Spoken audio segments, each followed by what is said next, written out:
Guys, good afternoon, good evening. How are you guys? This is Dr. Shiraz Farooq and Sydney Farooq. Hey, welcome to the show.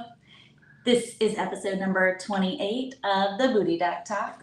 Woohoo, guys, how are you? If you haven't joined us before, this is our, way to discuss an uncomfortable topic with a proctologist in a very casual way. So, meant to entertain you a little bit, talk about some things that you might want to talk about but don't know who to talk about it with.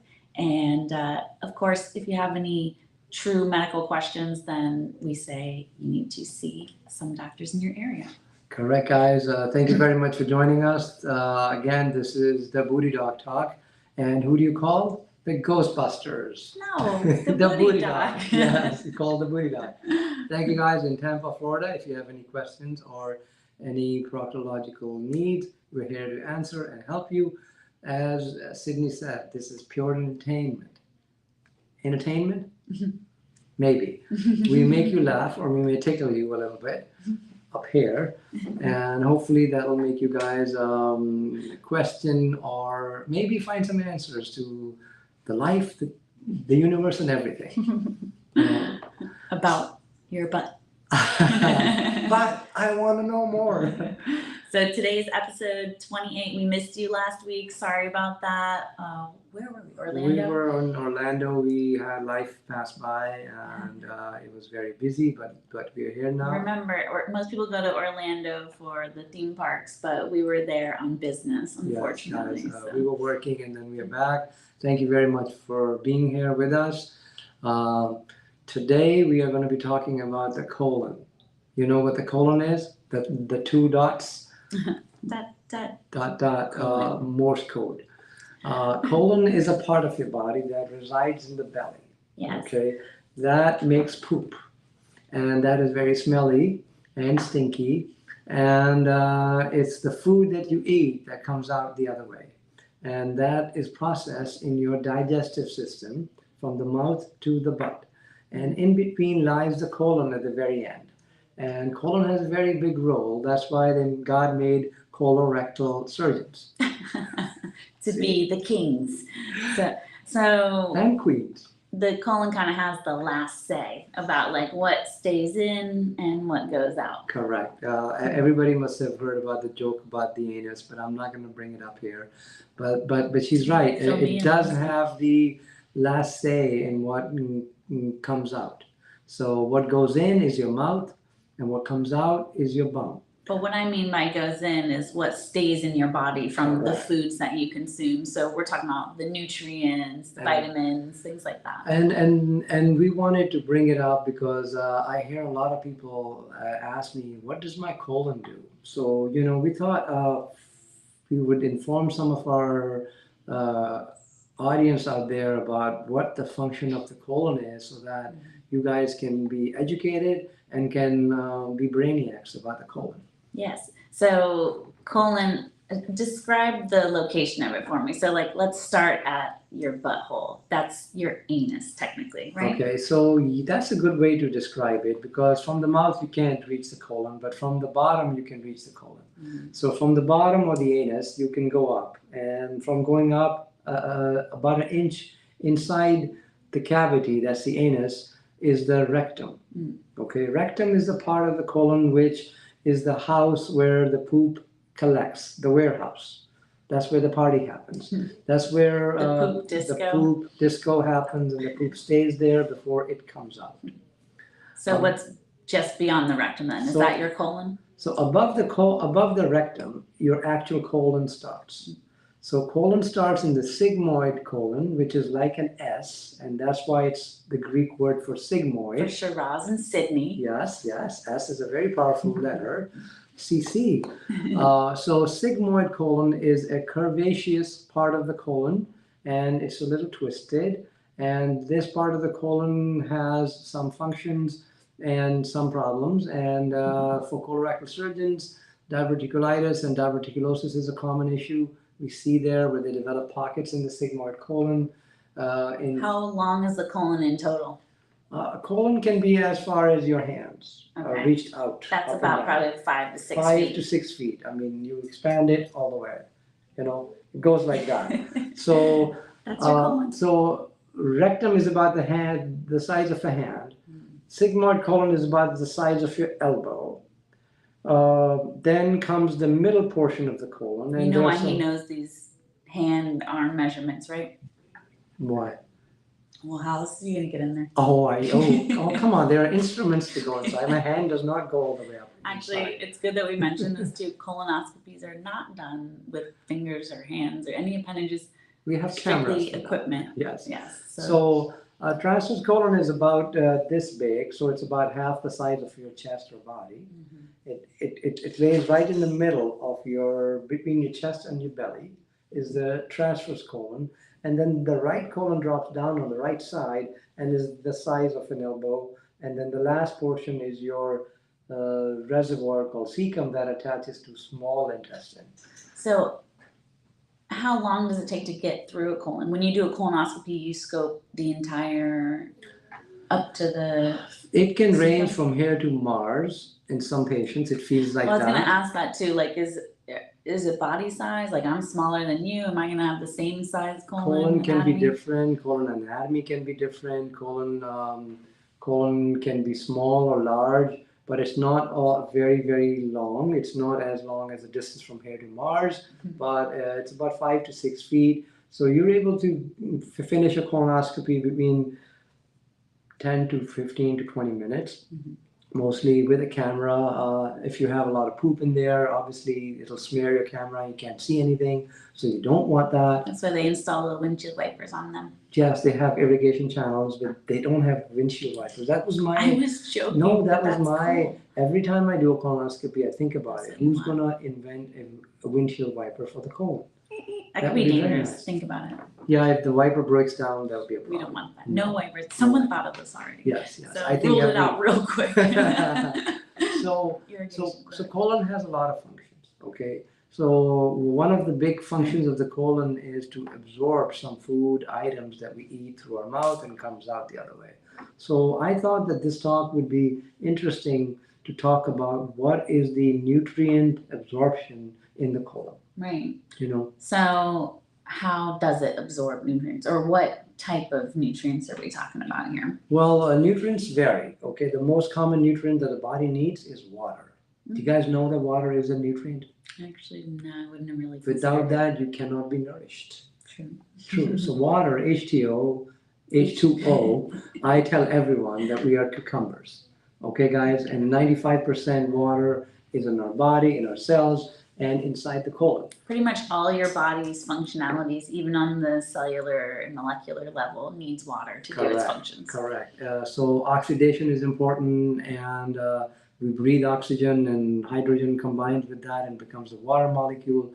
Water is very important because it lets things go and flow and helps in the transcellular migration of various nutrients. So water helps to transport from A to B across a wall or a cell. So water is very essential for our body, and it is absorbed mostly in the colon. So when you drink a glass of water, it gushes through your stomach, your gullet, your esophagus, small intestine. They're in no particular order.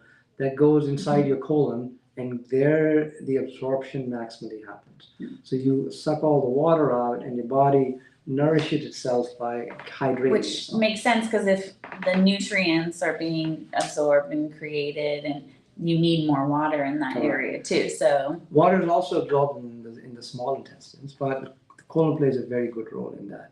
So absorption of water is very important, and there are also some vitamins that are absorbed in the colon, and these can help with digestion and body's ability to heal and various other functions. what types? Give me a name. Give me like a vitamin. You know, people might have heard of vitamin K. Vitamin K is very common. If you are lacking vitamin K, then you can bruise very easily, and your blood doesn't clot. And there's a medicine called warfarin, which is a rat poison that interferes with vitamin K metabolism. So when you give rats this poison, they tend to, when they eat that, they tend to bleed afterwards and they die a horrible death. So that's how they found out about it. Yes, this is medicine. Of course. Don't. Yes, I'm we okay, have done guys. all these things. We have pets. So vitamin K is a very important nutrient. There are also vitamin B complexes. These are various I vitamins. see that in the vitamin bottles. Vitamin bottles. America is known for a lot of vitamins. We all take them. Supplements. So supplements. So B1, B2, B3, B5, B6, B7, B9. It almost sounds like we're B12. just making a note at this point. But I they all am play. You are not making them. These are all real vitamins. These are all real vitamins, and somehow we have skipped some of these. I don't think there's a vitamin B4, and I don't think there's a vitamin B10 They don't or want to 11. confuse it before or after. So, but I'm sure the name isn't consecutive when it's Correct. I would have to Google that. Or where's B4? I want to know where's B13. It's like not having the 13th floor on the elevator. Correct. It may have something to do with the Hollywood Halloween scary part. I am vitamin B13. Hey, we got Friday the 13th coming up too. Correct. So what role is the colon playing in these vitamins? How is it developing them? Is it absorbing them from the foods you're eating? Is it doing both? So it's doing both. So what happens, guys, that we are not alone. You might have heard this. We in this galaxy have other parts of us that are alien to us, but are part of us. Like the bacteria, the probiotic, I was like, where's he going with this? I'm going with the gut bacteria, the biome. Okay. So the gut bacteria are actually inside the colon. So they're inside the colon, so they should be called colobiome, okay?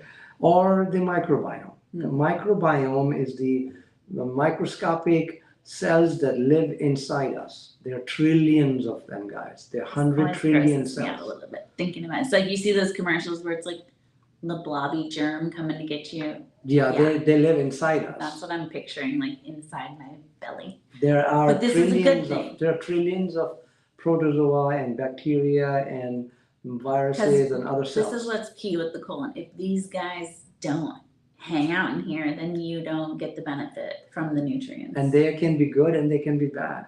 Do you know that? The good bacteria are more than the bad bacteria, and that's why we are healthy. And you get unhealthy when the bad bacteria take over. This is one of the causes of disease, and Hippocrates talks about it, or talked about it, because he's not alive now, that all disease starts in the gut. So it starts in the colon because the bacteria, if they are not balanced, are the one, and if the good bacteria rise and they defeat the good bacteria, are defeated by the bad bacteria, then you get a disease. And that disease can be an infection, can be a cancer, can be some horrible problem.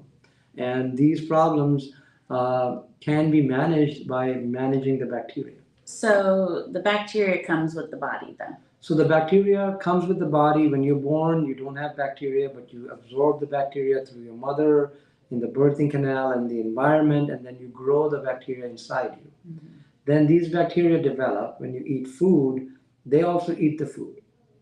So you're eating a hamburger or a cheese pizza, your bacteria are loving it. Maybe. It depends if they're McDonald's or Burger King. Depends on the ratio. So actually these two examples I gave are horrible. Your bacteria are going to both hate these fast food chains. Don't do that. Eat lots of fiber. That's right. Okay. So the good bacteria and the bad bacteria both need food. And these cells and these microscopic organisms make multivitamins and also absorb vitamins from the body and the food. So they are both factories that are involved in processing foods, and they also generate some of these vitamins. Interesting. And these vitamins are then absorbed by the water and then transported out of the colon inside our blood, and then they hang out in our brain where they help us become better, smarter. They help us grow. They affect our skin, our nails. Every part of our body is affected by vitamins. Slow down here. So we got bacteria in our gut. good and bad. Correct. And then it has kind of multi-functions. So some of the bacteria is eating the foods that you're putting into it, Yes. and what's it doing with it? It's making gases, and it's making short chain fatty acids or different chemicals, and these chemicals are sometimes food for the lining of the colon. Okay. So they are not only heal the colon, but they also provide special food to the colon. So like in the process of one of its jobs, which is breaking down these foods, Yes. it also then might cause Really- a chemical reaction. And that chemical like a gas reaction, or a development of a nutrient or something. yes, and that nutrient could be a vitamin, like vitamin K or Vitamin B. or vitamin various Bs. They're, as I mentioned, ABCD. not A, B, C, D, but in their numbers. But there are other B. vitamins that are A and other vitamins that are B. So okay, so then these vitamins are, you said, going all throughout my body. Yes. Now they just know what to do. So they help in various functions in the body. So our body is very complex. There are various chemical reactions always going in inside our bodies. If you read chemistry, you might have heard about enzymes and catalysts. Mm-hmm. So the vitamins act like a catalyst to the various functions, and when they come in, they may speed the function 10 times or 100 times or something unique. So these vitamins are very important for our nourishment, our growth, and for our being alive. I like that. The vitamins are the catalyst. So you can think about that. That's why you want to consume more vitamins and nutrients, because they're going to be the starting point for a lot of these processes that are going on in your body. So if you need energy, I was going to say, give me some real examples. so if you need energy, you're going to need vitamin B1, which is thiamine, or you may need niacin, or you may need folate, or some other chemical that will help give you more energy, just like the Energizer Bunny. Mm-hmm. Okay, the other vitamins Like that may help you with your vision, that may help you with your skin, your nail growth, your hair, your teeth. You mentioned pregnancy earlier too. I Yeah, thought that's why they get all the mothers on their prenatal vitamins, because Yes, they need there to we support go. the growth of a whole nother human. So that human being, when it's being formed inside the belly, it requires various proteins. And go figure, it's Carbohydrates. right there by your colon, right? Where your baby's developing. Yes. Is that's it, is that like location wise a good idea for I- like, is it? I think that's a very interesting topic, because we are right in the middle, formed around the colon. So the uterus gets all its nourishment from the placenta, and the baby gets its nourishment from the placenta inside the uterus, and outside the uterus is the colon and the small intestine. So yes, it's being nested around the area where the food is coming from. Mhm. So biomechanics of this body are amazing. Interesting. So you were saying about like the growth of the baby and the. So their very common example is folate.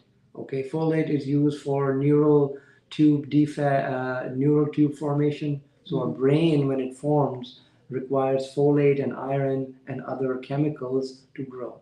And we know this because if you don't get folate in your diet, then you develop neural tube deficits and other neurologic problems that are visible after birth or before birth in aborted fetuses. So it is important to have various multivitamins during pregnancy and afterwards. So even more important, I always say you are what you eat. Well, when you're pregnant, then what you're developing, that human really is what you eat. Correct. So another part of what we eat is fiber. Okay, so colon plays a very, very important role here, guys. And this part is so important that it is the only part of the body where it's used. So fiber, when you eat, is not is not absorbed. It doesn't have any other function in the stomach or the small intestine. But in the colon, fiber is king. Fiber is the complex carbohydrates that are not absorbed by your body when you eat an apple or you eat rice or grains or lentils or beans. those plant materials are complex carbohydrates. And these carbohydrates are glucose molecules that are multiple glucose molecules, and they provide us energy. And these molecules are not easily broken down in the small intestine and the stomach. They're broken down in the large intestine or the colon. And that's where these chemicals are formed. That's where you form various gases, including methane and butyrate, acid. So it allows the fermentation process in your stomach. Yeah, in your colon. It's like colon, your magic ingredient for creating your brew. Yes, so nice. You're right. Oh my God. So making the brew, you need to ferment it. And for fermenting, you require a complex carbohydrate like fiber. So that's the easy way to say, make your brew right. Brewing in your belly. Correct. And it's so fascinating, okay? All of this information and all of this technology is inside us, and we may eat without even knowing about it. So these. So what if I don't, eat good or like think about this stuff ever? I'm just every day I drink a bottle of Coke and. So if you don't, chips. Yeah, if you eat chips and you drink a bottle of Coke, you're gonna have a problem. Okay, guys, you need to eat more. You need to eat fruits, vegetables, nutrients, meats, eggs, fresh vegetables, and plant material, as well as red meat, white meat, all of these stuffs. Human beings are supposed to be eating a lot of things. Can I get these things from like McDonald's too? Well, or is that a processed food? I would say processed foods are not healthy for you, whether it's McDonald's or Burger King or any other. I just said fast food. Any other fast food restaurant or chain will not be able to give you enough multivitamins, fiber, proteins, and carbohydrates than food that was made by your grandma or your mom or your wife. I can cook too. Or your wife. Or your mom yourself, lives next door. or yourself. Well, we should all cook because cooking is a fundamental thing that should be taught. This reminds me too, and this is kind of related also. I've been looking more into, because at Colwell America we're a plant medicine clinic. Fiber, medical cannabis, we got all the different fiber foods that we want to preach to you. So I am interested in what types of plants are medicines, So what I was going to mention is foraging. Someone was asking me about like a weed that I see all the time. Oh, you see this one weed all the time? Did you know that it's good for this? And I'm like, never really thought about that. Well, a lot of this is not new, okay? For thousands of years. I know it's not new, but I'm reminding everyone, like, you might be ripping that, but actually the woman's story was really unique because it's a bush that she's been trying to eradicate for years, and it just keeps growing back. And then finally she found out what the benefit of it was, which was something she needed very specifically. So the plant and then she was like, to it. The plant has been trying to tell me all along. Exactly. And of course, but it's a very common plant. It's something that you would consider a weed, and you'd be ripping it out of your yard too. There are all kinds of plants, and people who grow plants and eat them live healthier. Simple as that, guys. I'll make that statement, and that is a valid scientific statement. So people who are healthy eat a balanced diet that has adequate amounts of protein, carbohydrate, fats, fiber, multivitamins, and other nutrients. Can I have a little bit of candy too? Yes, you can, but minimize that if you can.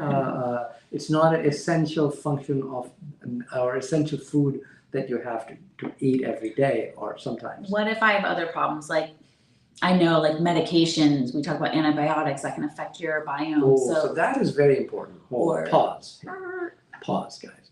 Antibiotics are a very important topic. When you take antibiotics, you are killing the bacteria inside your gut. Good and bad. And that can cause an imbalance. And that imbalance can mess up your multivitamin absorption and multivitamin production, as well as your thriving function and your growth function. So please be careful. Good. Don't take a lot of antibiotics. Do not take antibiotics without talking to your doctor or provider. Yes. And there are some diseases and problems that can cause lack of nutrients, malabsorption. That was the other thing I say. So like maybe I'm on medications. I have to be conscientious of, all right, now I need to treat my stomach differently. I have Like- to change your diet or. For example, patients who have inflammatory bowel disease or ulcerative colitis or irritable bowel syndrome, Right. they may have absorption problems. So drinking water, eating better foods, taking supplements if you're lacking some supplement is essential for good health. What's the best way to find out? I see these like IV clinics and things like what if I want to know what vitamins I'm deficient in? Or what if I want to consider like, am I not absorbing the right nutrients? Do I have a problem like this? Do I like go Most- get a blood test or something? Or? Sometimes these tests are necessary and required. I think the Food and Drug Administration here in America recommends that most people get their multivitamins and their food nutrients from actual whole foods. Mm-hmm. Some supplements are essential and necessary and sometimes important. If you do take a supplement that has multivitamins, fiber, protein, carbohydrates, or fats, talk to your doctor. Don't overdo it. These are That's what I was thinking. supplements. You can overdose on vitamins too, right? So Well, you can, but your body usually is able to absorb them, excrete them in the. I guess the message is that you should get your vitamins from real foods Correct. and not just take a handful of supplements for things that you think you need. I think if we are able to eat a balanced diet, then that's going to help a lot of people. Mhm. Balanced diet is something that you can balance in both hands. You're not eating too much, okay? And you're eating 2 apples, or an apple or a pear, or some other fruit It's and like get your vegetable. fiber every day. So fiber is important. 2 apples a day Keeps the proctologist away. Yes. So Now, if I am deficient, my colon's not working, and it's because I have a disease or because I've overdone it on the antibiotics or I have some other disposition, what do I do? well, at that point, you may need to see a gastroenterologist or a Will I colorectal know? surgeon. Will I have problems? Like, am I going to be? You may be constipated, you may have diarrhea, you may get bloating, you may get indigestion, heartburn, you may get joint pains, you may get skin rashes, eye problems, hair problems. So multivitamin absorption is so important, guys. Absorption of vitamins happens in the colon in some cases. So the water-soluble vitamins, these vitamins are very important, and these vitamins play a big role in providing good health. So take care of your colon, eat fiber for your colon bacteria, eat fiber for yourself, and take multivitamins in the form of fruits and vegetables and various other food products that have it. Yes. So vitamin deficiency can be cured by eating right. And sometimes you may need supplemental vitamins in injectable, oral, or any other form. But that can help. That's when you talk to your doctor too. Don't start getting too fancy out there with your own Pharmacopoeia. brews. Yeah, pharmacopoeia.